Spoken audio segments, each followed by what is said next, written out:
Paytm के शेयरों में पैसा लगाने वाले इन्वेस्टर्स के लिए अच्छी खबर आई है। इस खबर के आने के बाद शेयर में अच्छी तेजी देखने को मिल सकती है। अब क्या है ये पूरी खबर, विस्तार से समझने की कोशिश करते हैं। 197 कम्युनिकेशंस की पेटीएम पेमेंट सर्विसेज को पेमेंट एग्रीगेटर लाइसेंस आवेदन को फिर से जमा करने के लिए भारतीय रिजर्व बैंक से और समय मिल गया है।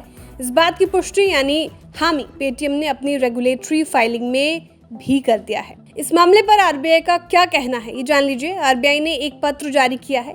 इस पत्र में आरबीआई ने बताया कि Paytm payment services online payment aggregation कारोबार के साथ अपना बिजनेस जारी रख सकती है और तो और भारत सरकार से पेटीएम को एफडीआई नियमों के मुताबिक 197 कम्युनिकेशन से पेटीएम पेमेंट सर्विसेज में पिछले निवेश के लिए मंजूरी का इंतजार है।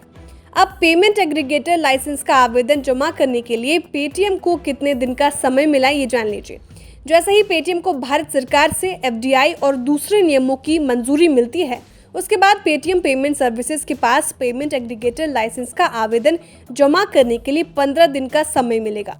जैसे ही भारत सरकार से कोई भी प्रतिकूल निर्णय या एडवर्स जजमेंट आता है तो उसकी जानकारी देश के केंद्रीय बैंक यानी आरबीआई को तुरंत दी जाएगी।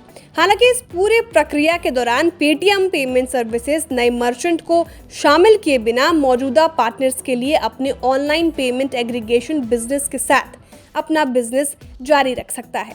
इस पूरे प्रकरण पर पेटीएम की भी प्रतिक्रिया आई है। पेटीएम के मुताबिक इस खबर का हमारे बिजनेस और रेवेन्यू पर कोई भौतिक प्रभाव यानी फिजिकल इफेक्ट नहीं पड़ेगा। हम समयबद्ध तरीके से जरूरी अनुमोदन यानी रिक्वायर्ड अप्रूवल का इंतजार कर रहे हैं। अब आरबीआई ने पेटीएम के लाइसेंस कब वापस कर दिए, ये जान लीजिए। आरबीआई ने पेटीएम पेमेंट सर्विसेज के पेमेंट एग्रीगेटर लाइसेंस आवेदन को नवंबर 2022 में वापस कर दिया था। इसके बाद आरबीआई ने पेटीएम पेमेंट सर्विसेज को 120 दिनों के अंदर फिर से आवेदन जमा करने की इजाजत दे दी थी। अब जाते जाते पेटीएम कंपनी के इतिहास को भी जान लीजिए। पेटीएम का आईपीओ नवंबर 2021 में आया था। कंपनी 2150 रुपए प्रति शेयर के भाव पर आईपीओ लेकर आई थी। आईपीओ प्राइस से शेयर 80% तक नीचे यानी 440 रुपए के भाव पर जा गिरा था। लेकिन अब निचले लेवल से शेयर 30% से ज्यादा रिकवर कर 618 रुपए पर ट्रेड कर रहा है। बता दें, पेटीएम जब आईपीओ लाई थी तब कंपनी का आईपीओ 1.39 लाख करोड़ रुपए के वैल्यू पर आया था, जो अब घटकर 37,198 करोड़ रुपए पर आ चुका है।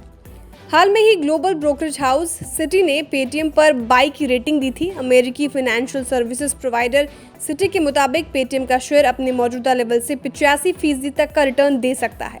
सिटी का मानना है कि पेटीएम का शेयर 1061 रुपए तक जा सकता है। बता दें, अभी पेटीएम का शेयर 618 रुपए पर ट्रेड कर रहा है, यानी मौजूदा लेवल से 85% ऊपर तक शेयर जा सकता है। सिटी ने पेटीएम के बिजनेस को 3 वर्टिकल में बांटा है, जिसमें पेमेंट बिजनेस को 454 रुपए प्रति शेयर का वैल्यू दे रही है। फाइनेंशियल सर्विसेज वर्टिकल को 388 रुपए प्रति शेयर और ई कॉमर्स बिजनेस को 85 रुपए प्रति शेयर का वैल्यूएशन दिया है। यानी इन सब को मिलाकर 1061 रुपए प्रति शेयर प्राइस बनता है। तो अगर आपको भी इस शेयर में किसी भी तरह का निवेश करना है तो अपने फाइनेंशियल एडवाइजर की सलाह लेना न भूलें। Bureau report, बिस्ताक।